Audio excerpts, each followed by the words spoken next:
적극적으로 우리 권리를 찾자는 의미로 하는 겁니다.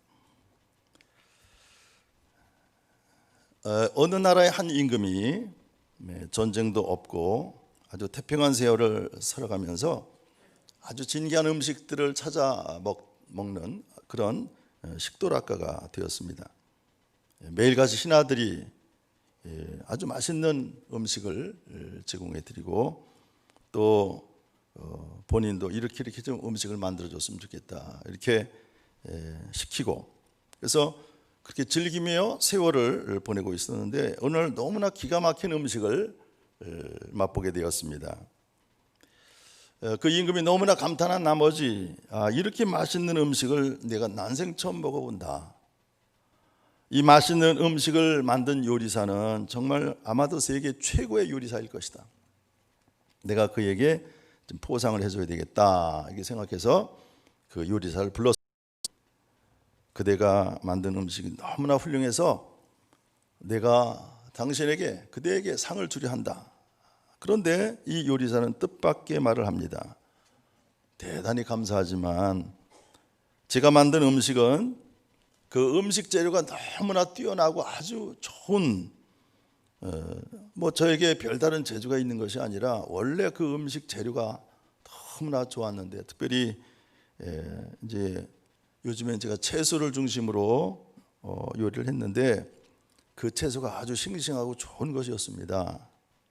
그렇게 대답하는 겁니다. 그래서 왕은 채소를 공급해주는 채소 장사를 불렀어요.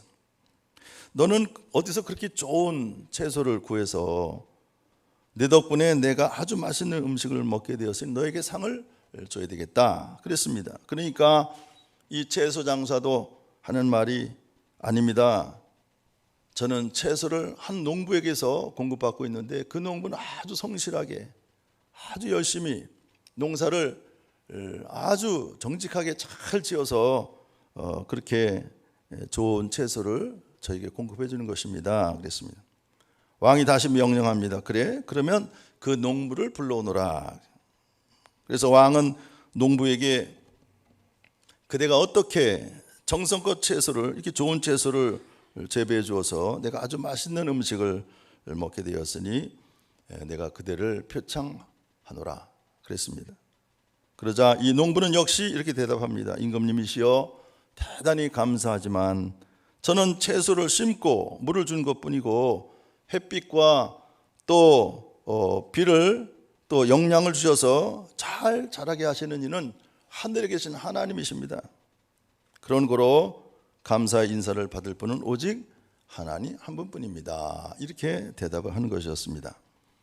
그래서 왕은 그 요리사를 비롯해서 농부 또 채소 장수 하는 이 사람들의 말을 받아들여서 그들과 함께 하나님 앞에 감사 기도를 드렸다 하는 이야기입니다. 자, 여러분 옛날 이야기 같지만 진정으로 감사받을 분이 대상이 누굽니까? 한번 생각해 보시기 바랍니다.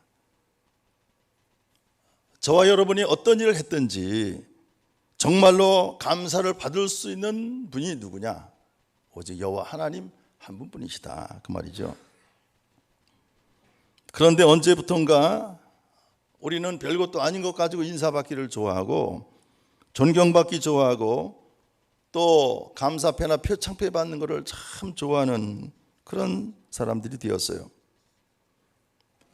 16세기에 프랑스에 암브로스 파레라고 하는 유명한 외과 의사가 있었습니다.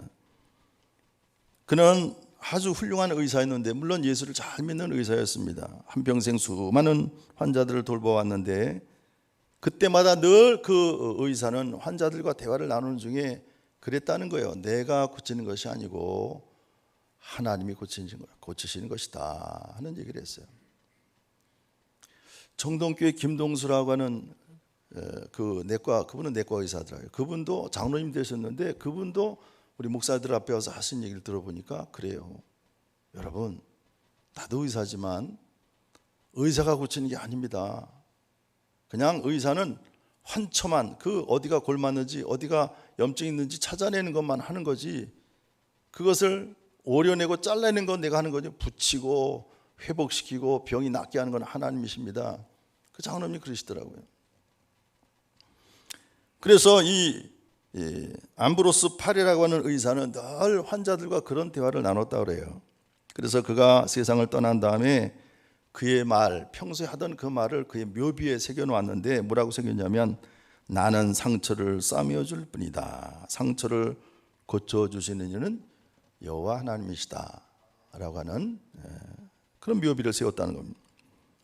그런 마음으로 한평생 환자들을 돌보았다는 것입니다. 여러분은 자신이 무엇을 했다고 생각하십니까? 자, 오늘 우리가 읽은 이 본문의 말씀, 사도행전 3장에 있는 말씀을 보니까 초대교회 당시에 아주 영광스러운 장면이 기록되어 있습니다. 교회 위상이 높아지고 그리고 하나님의 종인 사도들의 그런 이름이 최고로 영광을 받는 그런 순간이 오늘 본문에 잘 나타나 있습니다. 자, 베드로라는 한 사람의 입장을 우리가 생각해 보면 그가 지금 소원했던 최고의 순간이 찾아온 것입니다. 그는 본래 갈릴리 저 촌구석에, 우리라면 저 만주지방 정도에 해당되는 그런 촌구석의 어부였습니다. 거기서 물고기나 잡으면서 한평생을 살아야 되는 그런 인생이었지만 예수님의 부르심으로 예수님의 제자가 되었습니다. 예수님의 제자가 되었다는 사실만으로도 감사한 일인데, 영광스러운 일인데, 더구나 그는 수제자가 되어 예수님의 사랑을 많이 받는, 또 예수님이 늘 가깝게 그를 곁에 두는 그런 제자가 됩니다. 많은 것을 그에게서 가르침을 받고 또 보여주셨습니다. 이제 그가 바라던 영광의 시간이 바로 지금 이 순간입니다. 그런데 예수님의 제자가 돼서 예수님을 따라다니면서 때로는 공명심에 아주 그 허풍선 같은 그런 생각을 가질 때도 있었어요. 예수님 덕분에 영광을 받다 보니까 자기가 좀 잘나 보이고 그리고 자기가 제법 괜찮은 사람으로 여겨졌던 것입니다. 이렇게 스스로 높아지기 시작했어요. 사람이 제대로 된 사람 같으면 배우면 배울수록 겸손해지고 알면 알수록 겸손해지고 높아지면 높아질수록 겸손해져야 되는데 그렇지 못한 사람이 있어요. 그렇지 못한 사람이 있어요. 우리 자신 한번 돌아볼 필요가 있습니다.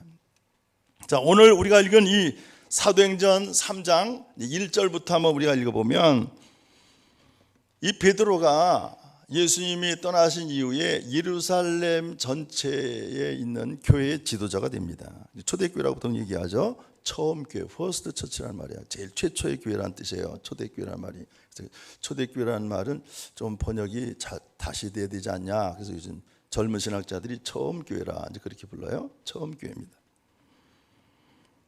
오늘날 그는 성전에 올라가다가 미문 앞에 아름다운 문이라고 하는 그런 문 앞에 나면서부터 걷지 못하는 거지를 만나게 됩니다.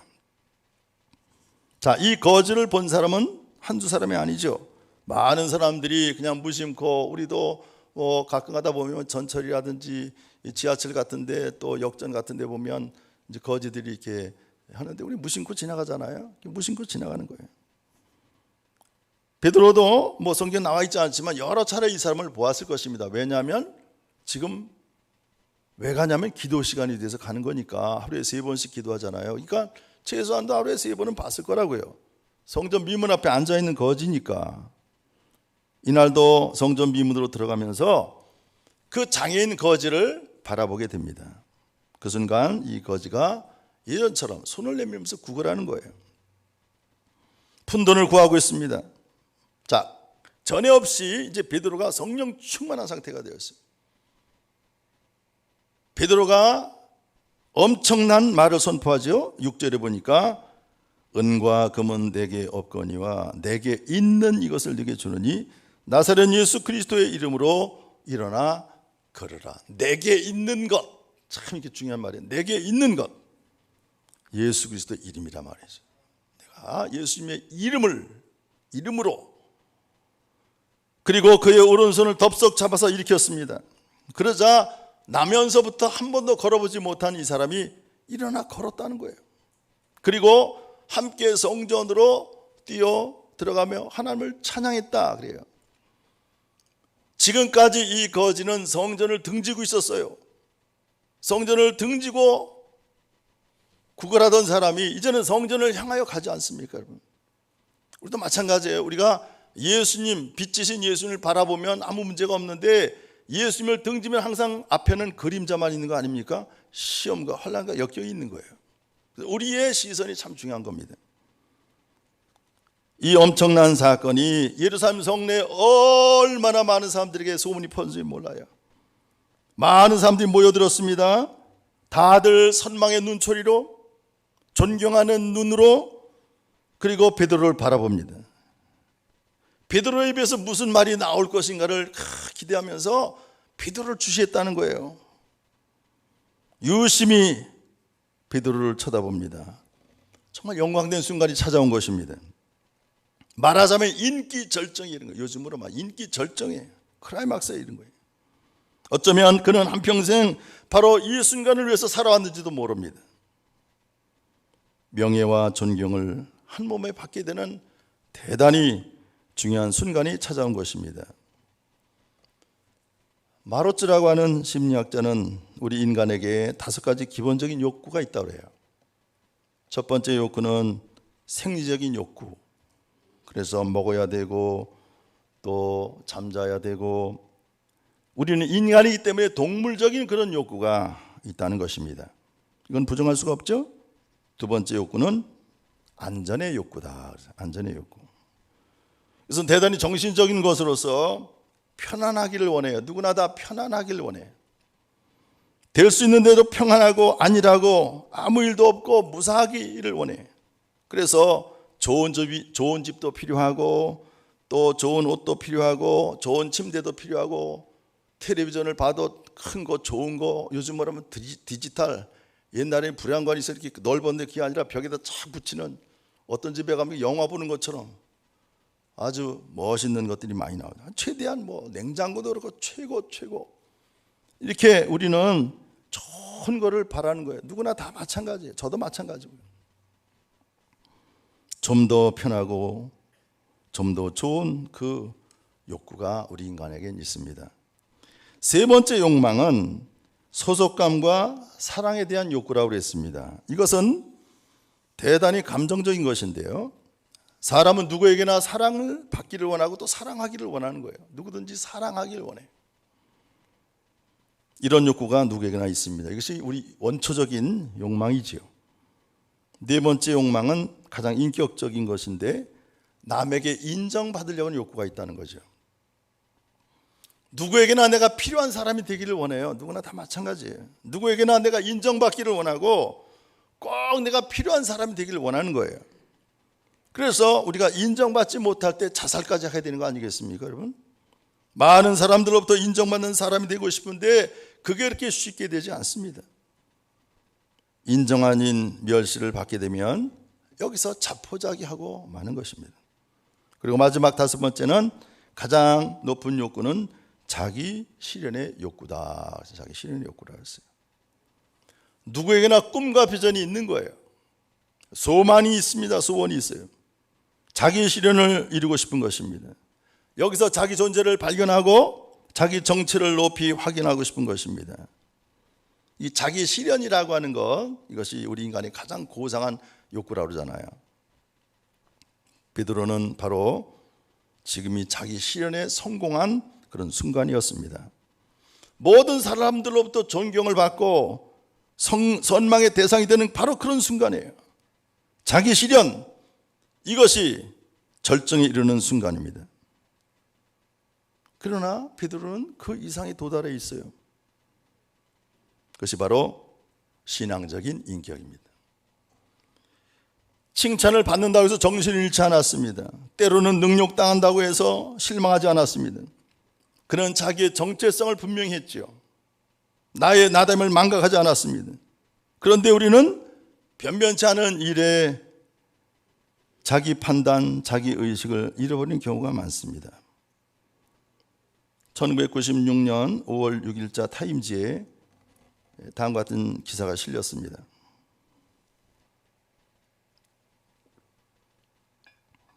여러분이 잘 아시는 존 F 케네디의 미망인 제클린이 세상을 떠난 후에 그녀의 물품 5,919점을 경매한 일이 있었습니다. 많은 사람들이 모여서 생전에 제클린이 소장했던 물건들을 경매를 통해 사게 되었는데, 그 중에 감정사가 평가할 때 약 $100 정도밖에 되지 않는 하나의 작은 의자가 있었습니다. 그런데 공교롭게도 두 사람이 이것을 서로 사겠다고 경쟁이 붙었습니다. 그래서 옥신각신 하다가 마침내 $33,350에 낙찰이 됩니다. 고작 $100짜리밖에 안 되는, 누구나 다 알고 있고 거기 참여했던 모든 사람들이 저건 $100 정도밖에 안 돼, 다 공개된 것입니다. 별로 중요치도 않은 물건 모두가 다 알고 있었습니다. 그래서 왜 300배가 넘는 돈을 내고 삽니까? 지고 싶지 않았다는 거죠. 자존심 때문이라는 거죠. 내가 누구한테 질소냐? 바로 이것입니다. 결국은 어리석은 짓을 한 것입니다. 그렇게 이제 결론을 맺고 있어요. 이 글을 쓴 폴 게리라고 하는 이분이 간단하게 이렇게 코멘트했습니다. 어리석고 허무한 짓이었다, 이렇게 말합니다. 전 대통령의 미망인이 가졌던 $100짜리 의자를 그런 엄청난 가격에 사들이는 이런 멍청한 사람, 우리가 어떻게 봐야 됩니까, 여러분? 왜 이런 일이 있습니까? 자, 여러분도 자세히 한번 생각해 보세요. 가만히 생각해 보세요. 별것도 아닌 일에 우리가 자존심 때문에, 내 체면 때문에, 프라이드 때문에 기분 상하고 그것 때문에 밤잠을 못 잘 때가 있잖아요. 똑같은 거예요. 우리도 그 사람의 얘기가 아니라 나의 얘기입니다, 여러분. 여러분, 어떤 교회도 우리의 자기의 정체성을 잃어서는 안 된다는 것입니다. 오늘 본문의 말씀을 보세요. 베드로가 높은 칭찬을 받고 있지만 그는 결코 자기 정체성이 흔들리지 않았습니다. 12절에 세 번역으로 읽습니다. 12절에서 이렇게 말하죠. 이스라엘 동포 여러분, 어찌하여 이 일을 이상하게 여깁니까? 또 어찌하여 여러분은 우리가 우리의 능력이나 경건으로 이 사람을 걷게 하거나 한 것처럼 우리를 바라봅니까? 지금 우리가 읽는 개역 개정판에는 주목합니까? 이제 그렇게 번역했죠. 세 번역 성경 꼭 읽으라고 제가 말씀드려요. 세 번역은 설명할 필요가 없죠. 목사가 설명할 필요가 없어요. 그냥 쉽게 중학교 1학년 학생 읽어도 이해할 수 있게 번역한 거예요. 그것도 우리나라 신학자가 원문을 직접 번역한 거예요. 이게 세 번역입니다. 근데 보수파에서는 지금도 그거 읽지 말라고 그래요. 넌센스입니다. 얼마나 귀한 성경인데요. 물론 다 똑같은 귀한 성경이지만 특별히 세 번역은 우리나라 신학자, 구약 신학자는 구약, 신약자는 신약, 헬라어, 히브리어를 직접 우리 신학자들이 다 번역한 거예요. 그게 세 번역이에요. 그러면 우리가 가지고 있는 개정판은 이거는 사실 선교사들이 번역해 준 거예요. 그것도 원문을 번역한 게 아니에요. 성경 번역의 역사를 보니까 우리 개역 개정판 성경 번역할 때는 중국어 성경, 일본어 성경, 영어 성경, 세 성경을 저번으로 해서 번역했다 돼 있어요. 그래서 죄송한 얘기지만 잘못된 번역 많아요. 여러분, 감람나무 아시죠? 성경에 감람나무? 감람나무는 중국에 있는 중국 번역을 따서 그런 거예요. 감람나무. 감람나무는 딴 나무예요. 원래는 올리브나무예요. 올리브나무를 감람나무라고 그래요. 또 요나가 뭐예요? 박농쿨 있다. 박농쿨이라고 번역했죠. 그것도 다 그런 번역을 봤기 때문에 그런 거예요. 근데 히브리어 원어를 보면 아주까리. 그러니까 히브리어 원어, 헬라어 원어를 번역한다는 게 중요한 거예요. 물론 큰 차이는 없겠죠. 그러나 느낌이 다르잖아요. 굉장히 중요합니다. 그래서 세 번역을 여러분들 꼭 제가 권장해 드리잖아요. 권사 이상 된 분들은 자기 책꽂이에 꼭 세 번역 성경이 있어야 된다. 그리고 성경 읽다가 잘 이해되지 않는 부분은 성경 이 세 번역 읽으면 이해가 돼요. 목사가 설명 안 해줘도 돼. 어찌하여 이상하게 생각하느냐? 나의 경건이나 나의 능력으로 이 사람의 병을 고친 것처럼 왜 나를 주목하느냐? 왜 나를 그렇게 집중해서 쳐다보느냐? 그 말이에요. 부활하신 예수님께서 여기에 친히 나타나셔서 하신 일인데 왜 나를 바라보느냐, 왜 이상하게 생각하느냐, 놀랄 것이 무엇이고 쳐다볼 것은 무엇이냐 하는 것입니다. 얼마나 분명합니까? 이것이 바로 베드로의 설교요, 베드로의 신앙 고백입니다. 오늘 본문의 말씀을 우리가 보면 이 베드로라고 하는 그 한 사람의 신앙이 점차 이렇게 성장하고 있다는 것을 잘 알 수가 있습니다. 그는 전형적인 이스라엘 사람으로 메시아를 간절히 기다리던 사람이죠. 메시아의 나라를 기다리는, 메시아의 대망의 신앙을 가졌던 그런 사람입니다. 특별히 예수님 만나서 예수님과 함께하는 동안에 보통 신학자들이 말하는 것은 God is in Christ, 그리스도 안에 하나님이 계시되고 있음을 보았습니다. 그리스도를 통해서 하나님을 보았던 거예요. 요한복음의 메시지가 뭡니까? 우리가 확실하게 알 수 있는 것은 요한복음은 뭘 얘기하려고 하는 거면 예수님이 하나님이시다 그거예요. 1장 1절 보세요. 태초에 하나님이 말씀이 계시니라. 이 말씀이 하나님과 같이 계셨고 이 말씀이 곧 하나님이시니라. 1장 1절에서 선언한 거예요. 벌써 1장 1절 태초에 말씀이 계셨는데 이 말씀이 하나님과 같이 계셨고 그 말씀이 하나님이셔요. 14절에 가서 말씀이 육신이 돼서 우리 가운데 거하심에 우리가 그 영광을 보니까 독생자의 영광이요 은혜와 진리가 충만하더라잖아요. 다시 말하면 요한복음은 처음부터 예수님이 하나님이다, 즉 여호와 하나님이다 라는 걸 선언하는 거예요. 복음서도 물론 다 그렇죠. 그래서 베드로가 그렇게 고백하지 않습니까? 주는 그리스도시요 살아계신 하나님 아들이십니다.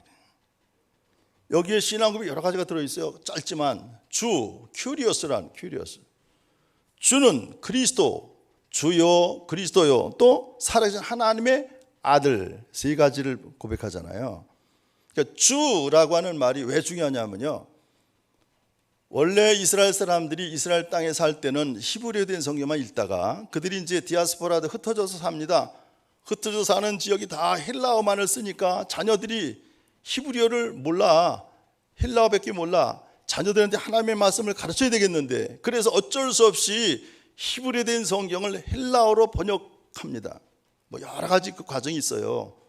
그래서 72명의 장로들이 다 동굴 속에 들어가서 40일 동안 번역해서 딱 나왔는데 72명이 번역한 성경이 딱 일치가 됐다는 거예요. 그게 바로 뭐냐면 70인역의 세프티아진트.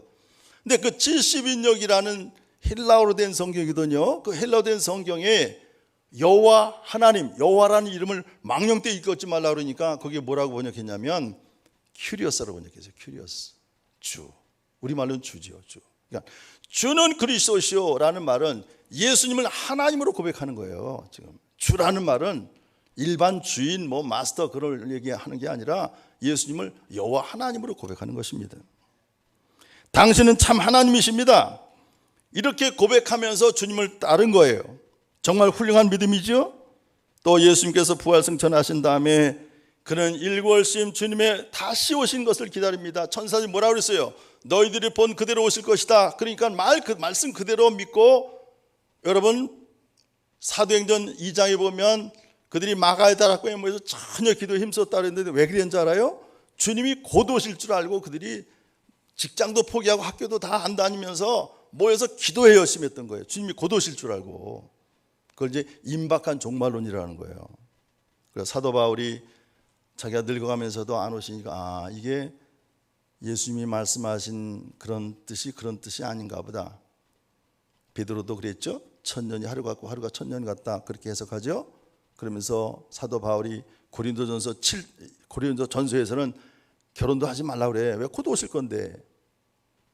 요즘은 학교도 가지 말라 그래.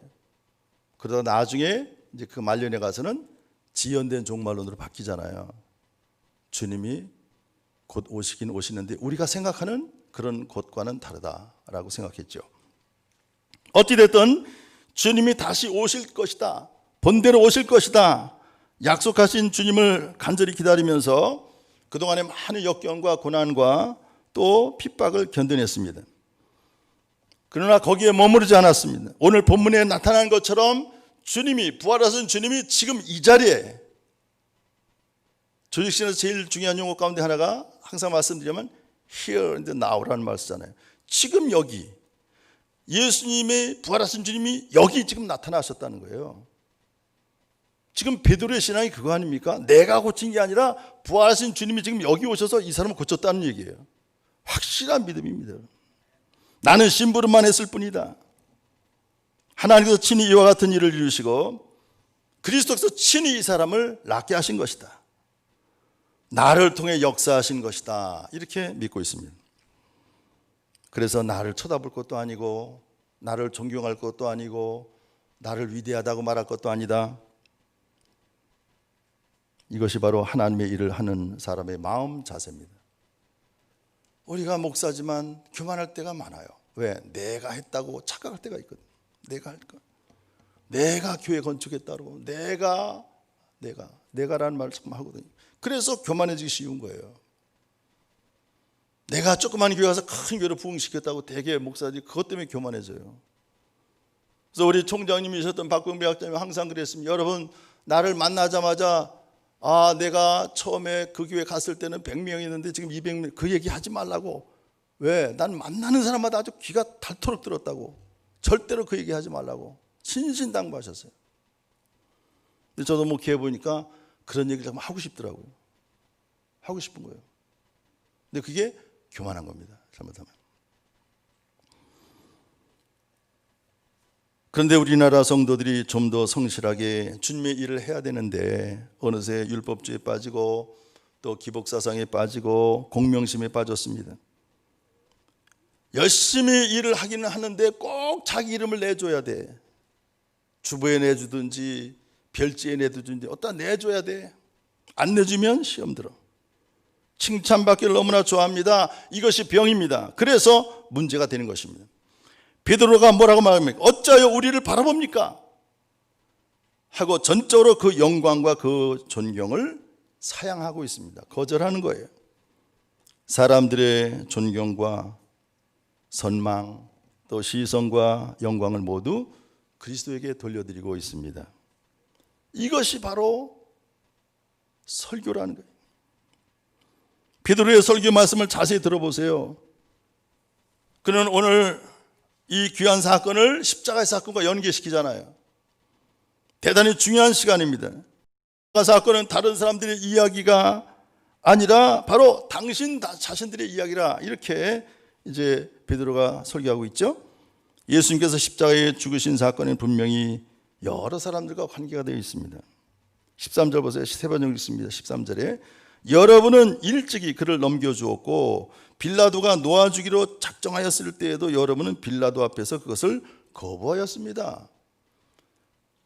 아니, 이방인인 빌라도는 놓아주려고 하는데 유대인들은 그래 십자가에 못 박아 죽이라고. 당신들도 그 자리에 있지 않았습니까?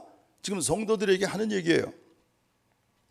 빌라도의 이름까지 거론합니다. 자, 가룟 유다가 예수님을 팔아넘겼습니다. 가야바가 그를 고소했습니다. 빌라도가 재판했습니다. 로마 군인들이 예수님 십자가에 못 박았습니다. 그 사람들의 얘기만이 아니라 우리도 역시 예수님을 십자가 못 박는 일에 같이 가담했다는 것입니다. 13절에 이렇게 말하잖아요. 세 번역을 읽습니다. 여러분은 빌라도 앞에서 그것을 거부하였습니다. 그것을 거부했다.